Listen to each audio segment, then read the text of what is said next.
Hello college algebra student, this video is for chapter 2.7, linear and absolute inequalities. So in this section we will talk about a new concept called interval notation to represent groups of numbers, or when we solve equation our answer would be x equal to a number or x equal to two numbers. So it is individual number, so we just say x equal to x equal to.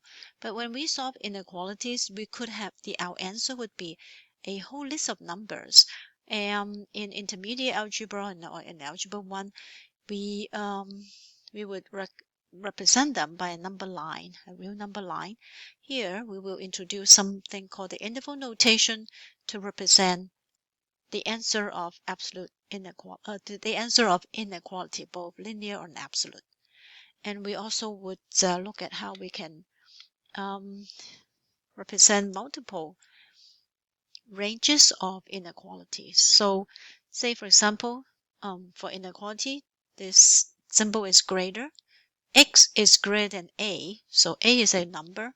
Greater than A means larger than A, so in the number line, in all cases, I will draw a number line and then I will write the interval notation. So say for example, A is here, so it could be greater than 0, less than 0. This is less than A, this is greater than A. So I want to highlight X is greater than A, so I would say not equal to A, open circle, then this would be greater than A, right? So these are all the number that's greater than A. Now in an interval notation, that would be just a shorthand of this. So what we'll do is we'll look at the left hand side of this highlighted area and the right hand side. On the left hand side is A, but it is open.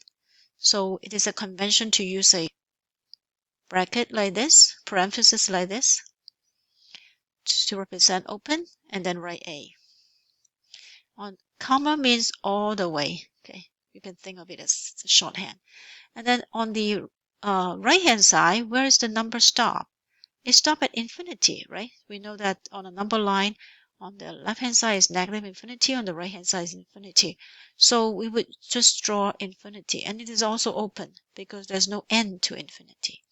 So this is called the interval notation. You can think of it as my numbers start from A, not including A, and all the way, comma means all the way to infinity. Interval notation. So x is less than A would be like this. A here, don't include A, but less than. Right? So you draw on this side. But how should I use interval notation? I would say, well, on the left-hand side, we always start from left and right, left and right. Left-hand side is a negative infinity, right? So I write negative infinity. It's open, so I use the parenthesis. And the right-hand side is A, but not including A. So interval notation is very easy to do. What you do is you just draw the number line and you look at the left and right. Okay. What about this notation? X is greater than A, but X is at the same time less than B. So this is actually a general notation that we use to represent A, or the number that is between A and B, assuming B is bigger. Okay, assuming B is bigger. So that means I'm going to include all the number between A and B. So if I use interval notation, I will look at the left-hand side and right-hand side. The left-hand side is A, but it's open. Right. The left-hand side is A and the right-hand side is B, is also open. Now this is not an ordered pair. This just means that all the data value from A all the way to B. Okay. And then the next one is X is less than A, or X is greater than B, assuming that B is larger. So you would have A, all the number that is less than A. X is greater than B, all these data, all these numbers. So my answer consists of these two sides. On one side, go to negative infinity, but I stop at A. And then I also want B or go to infinity. So how do I write two interval? So what we'll do is there's two left, right? Left, right, left, right. So I'll write it down first. Negative infinity to comma A, and then B, comma, infinity. A left and a right, a left and a right. But I want both of them, so I use the word called union. Okay, it's not the U, but it's kind of like the U symbol that say both of them. Okay, and in inequality is called or, and we used union. So let's look at this with the in greater than or equal to. Okay, so you can mix them, but I'm going to do a whole set for x greater than or equal to. If I want to draw x is greater than or equal to a, then I will do here, but including a, so I have a solid dot. Interval doesn't look like a solid dot. Interval notation would be left, right. Left is including a, so it's square bracket a comma to infinity, but it's open. Okay, infinity is always open. X is less than a, so all the number that's less than a, including a, so solid here. So left is negative infinity, so I do open negative infinity, comma, because it's all the way. Where does it stop on the right hand side is a, but it's square bracket because it's closed, including a. And I have x is between a and b, including a and b. So a, b, including them. So like this. Some people do it this way. And then how do I write the interval notation? Again, I look at left, right. So it'll be like that. A, comma, b.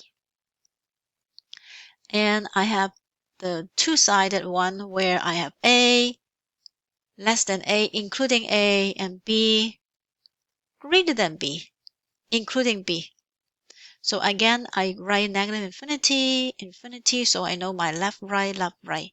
So it'll be open, negative infinity. Well, infinity is always open. A, square bracket, union, B, infinity. So that's how you do interval notation. So you can mix and match. You can have one open, one close. You can have those also. So if you want to have X is between A but less than B, it would become A has a solid dot, B has a open dot, and it would be A, comma, B like that too. So there's mix and match in all of these. But the idea is if it is including that number, you use square bracket. If it is on the left side, you use square bracket. If it's on the right side.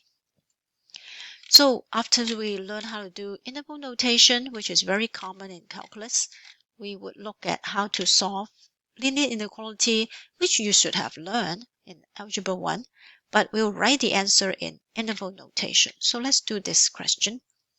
5 minus 2, parenthesis, x plus 2 greater than 10x minus plus 25. So don't subtract because this 2 needs to multiply with this first. Okay, so 5 stay minus 2x minus 4 because you have to distribute the negative 2 inside. Greater than 10x plus 25. Combine like term on this side first. 5 minus 4 is 1 minus 2x. Don't forget this. Minus 10, greater than 10x plus 25. Now I want all the x on this side, so minus 10x, minus 10x. And I don't want a number here, so minus 1, minus 1. So I have negative 12x greater than 24. And then I need to divide, right? Divided by negative 12. Divided by negative 12. Do you still remember? When you're dividing a negative, you have to flip the inequality sign. So x would be less than, instead of greater than, it would be less than negative 2. So draw the number line. X is less than negative 2. 0 is here. Negative 2 is here. Less than that, but not including negative 2. Do you still remember how to do the interval notation? Left side is negative infinity, open. Right side is negative 2, also open. The 0 is not included.